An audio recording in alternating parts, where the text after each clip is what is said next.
तो लव जिहाद के खिलाफ उत्तर प्रदेश में जो अध्यादेश लाया गया है, क्या उससे उत्तर प्रदेश की छवि को धक्का पहुंचा है?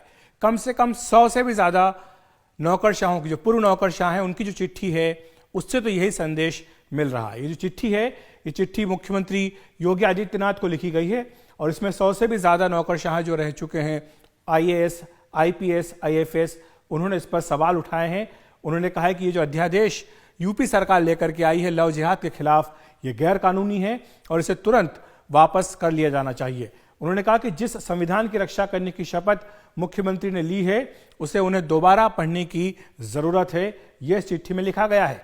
साथ ही आगे यह आरोप लगाया गया है कि घृणा, विभाजन और कट्टरता की राजनीति का केंद्र बनता जा रहा है उत्तर प्रदेश, यह इस चिट्ठी में लगाया गया है। इन्होंने कहा है कि आपके प्रशासन ने एक के बाद एक कई गंभीर अत्याचार किए हैं अल्पसंख्यक समुदाय के ऊपर। अत्याचार होता रहा और पुलिस मूक रही, यह अक्षम्य अपराध है, ये इसमें चिट्ठी में मुख्यमंत्री को कहा गया है। साथ ही चिट्ठी में यह भी कहा गया है कि यूपी की जो छवि है उस पर लगातार सवाल उठ रहे हैं। सीधे सीधे मुख्यमंत्री योगी आदित्यनाथ को इस पर निशाना बनाया गया है। कहा गया है कि गंगा जमुनी तहजीब वाला जो उत्तर प्रदेश है अब नफरत, विभाजन और कट्टरता का प्रदेश बनता जा रहा है। सरकारी संस्थाओं में अब सांप्रदायिक जहर फैलता जा रहा है, यह बात भी इसमें कही गई है। समाज में लोग एक दूसरे के खिलाफ हो रहे हैं, यह इसमें आरोप लगाया गया है। उन्होंने चाणक्य को कोट किया है कि चाणक्य ने कहा था, समझदार नेता विरोधियों में मतभेद पैदा करता है। यह चाणक्य ने कभी कहा था, लेकिन आपने तो अपने ही लोगों के बीच मतभेद पैदा कर दिया है। इस चिट्ठी को लिखने वालों में कई ऐसे अफसर हैं जो बड़े बड़े पदों पर पिछली यूपीए सरकार में रह चुके हैं, तो इसलिए इसका ये चिट्ठी है, इसका राजनीतिक मकसद भी निकाला जा रहा है। हालांकि इस चिट्ठी में ये साफ कहा गया है कि किसी राजनीतिक इरादे से ये चिट्ठी नहीं लिखी गई है। बैकग्राउंड ये है कि यूपी ने लव जिहाद कानून बनाया है, अध्यादेश इसके लिए जारी किया गया है। 24 तारीख को ये धर्मांतरण विरोधी जो विधेयक था इसको मंजूरी दी गई थी। कहा गया कि इसका मकसद है महिलाएं जो है उनको सुरक्षा देना, यह इसका उद्देश्य बताया गया था, जिसमें यह कहा गया है कि अगर लालच, झूठ बोलकर जबरन या शादी करने के लिए धर्म परिवर्तन किया जाता है तो यह अपराध माना जाएगा। यह धर्म परिवर्तन नहीं होना चाहिए।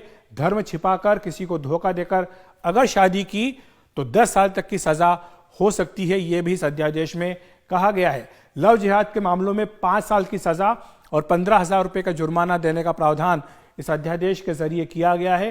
गैर कानूनी सामूहिक धर्म परिवर्तन पर कम से कम 50,000 रुपए का जुर्माना लगाने का प्रावधान भी किया गया है।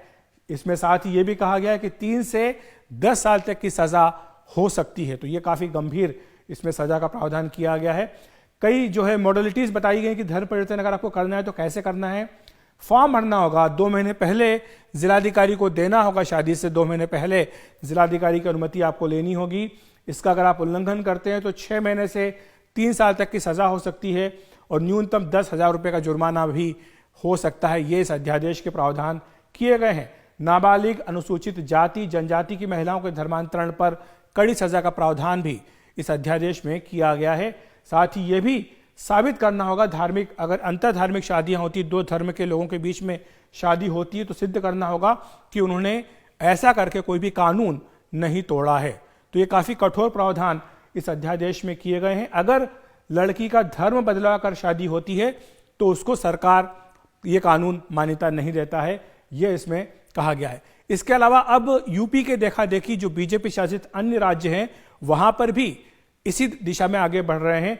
मध्य प्रदेश में कैबिनेट ने अभी तक इसका प्रस्ताव पारित कर दिया है, अध्यादेश को राज्यपाल के पास भेज दिया गया है। राज्यपाल की मंजूरी मिलते ही यह कानून बन जाएगा। मध्य प्रदेश में 5 साल की सजा, 25,000 रुपए जुर्माने का प्रावधान किया गया है। हरियाणा में भी लव जिहाद के खिलाफ कानून बनाने की तैयारी हो चुकी है, इस बारे में संकेत दे दिया गया है। कर्नाटक और कई बीजेपी शासित राज्यों में भी कानून की कवायद शुरू हो चुकी है।